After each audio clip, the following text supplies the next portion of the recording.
Баршаңызға сәлем достар. Арнамызға қош келдіңіздер.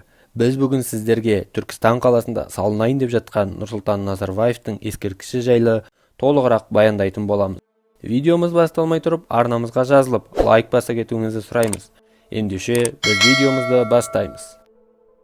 Елімізде экс-президент Нұрсұлтан Назарбаевқа Түркістанда ескерткіш орнату туралы ұсыныс айтылды. Мемлекеттік басылымдардың жазуынша, мұны 24 мамырда Түрксой компаниясының бас хатшысының орынбасары Біләл Шакитчи ұсынған.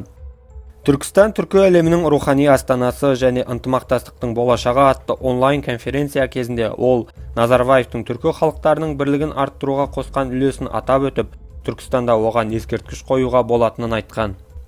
Ол өз сөзінде түркі әлемінің рухани орталығы Түркістанда осы қаланың жаңғыруына ықпал еткен, сонымен бірге түркі халықтарының ынтымақтастығына өлшеусіз үлес қосқан Нұрсұлтан Әбішұлы Назарбаевқа ескерткіш қоюды ұсынамын. Бұған негіз де көп. Мұндай идея түркі әлеміндегі дана ақсақалға деген ерекше құрметтен туындады. Ол мемлекет басшысы бола отырып, түркі халықтарының бірлігін қолдады, қазақ халқын гүлдендіруге ұмтылып, тәуелсіздігін сақтап қалуға күш салды, дейді Біләл Шакитчи. Мемлекеттік бақ өкілдерінің жазуынша, конференцияға қатысушылар шетел ғалымының ұсынысын қолдаған. Қазақстанда халықаралық әуежай, университет, мектептер, спорт мекемелері Назарбаевтың атымен аталады. Бұған қоса оның атында көшелер де бар. Бірнеше қалада бірінші президент саябағы, Астанада бірінші президент кітапханасы, бірінші президент мұражайы мен Назарбаев орталығы бар. 2019 жылы елді 30 жылға жуық басқарған Нұрсұлтан Назарбаев отставкаға кеткеннен кейін мемлекет астанасына оның аты берілген еді.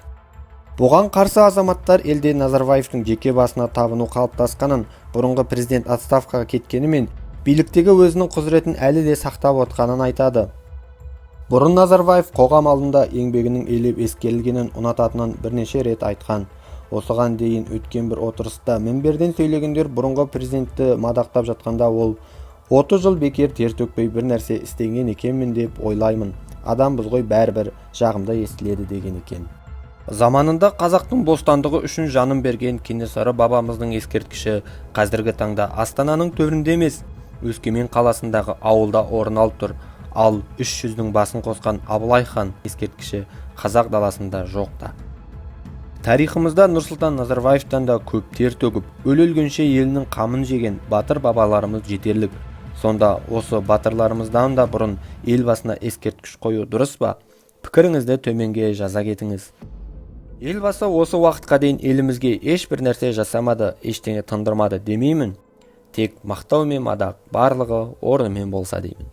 Видео ұнаса лайк басып, арнамызға жазылып, видеоны достарыңызбен бөлісуді сұраймыз. Сіз үшін оттаймыз.